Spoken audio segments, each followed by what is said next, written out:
Hey, what's up mga idol? This is Darby Templado and for today's video, dumating na nga pala yung order ko mga idol kaya mag-unboxing tayo ngayon.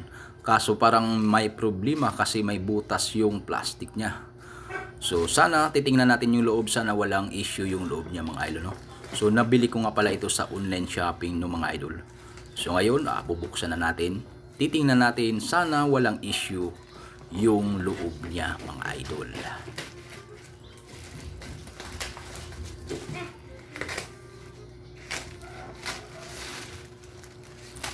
So medyo na-excite lang ako ng konti kasi matagal ko lang ipinapangarap tong mabili mga idol. So ngayon, nabili ko na talaga siya.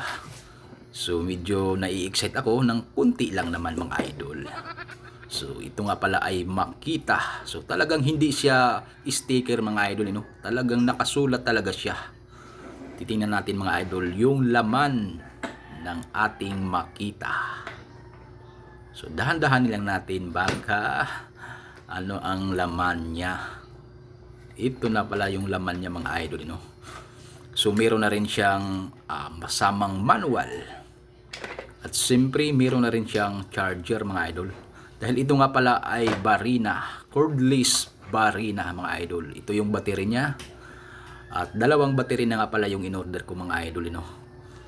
Para tuloy-tuloy yung paggawa natin dahil mahilig ako sa DIY mga idol, no? So ito nga pala yung pangkabit. So para kung gusto mong ikabit, ilalagay mo lang yan sa gilid. So ito na nga pala yung ating Barina mga idol. So medyo mabigat siya mga idol, no?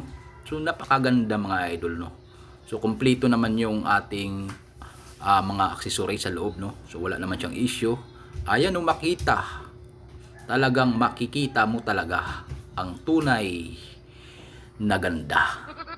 Yung adjustan mga idol. So ito yung lagayan ng battery. So ikakabit natin yung battery. Susubukan natin kung gaano nga ba kaganda yung Makita cordless Barina. Ang ganda mga idol. Sulit na sulit. Talagang meron na akong panggamit sa DIY. So mahilig akong gumawa ng mga cabinet mga idol, no? So meron na ako. Ayos na ayos to mga idol, no? Approve ka sa akin. Bibigyan kita ng 100 star sealer. Napakaganda ng product mo. Okay. So ito naman yung may kasama na rin siyang mga mga idol, no? Para sa mga screw, pambutas ng kahoy, pambutas ng simento, pambutas ng bakal. Ito nga pala yung adapter, no mga idol, magnetic adapter para hindi ka mahirapan kung mag-ano ka ng screw. So ito naman siya mga idol kung medyo nasa sulok yung mga iikutin mo, ito pwede siya mga idol. Kahit sa mga sulok-sulok siya mga idol, kayang-kaya kasi nabibint siya mga idol, you know? So napakaganda niya mga idol. Alright, thank you for watching mga idol.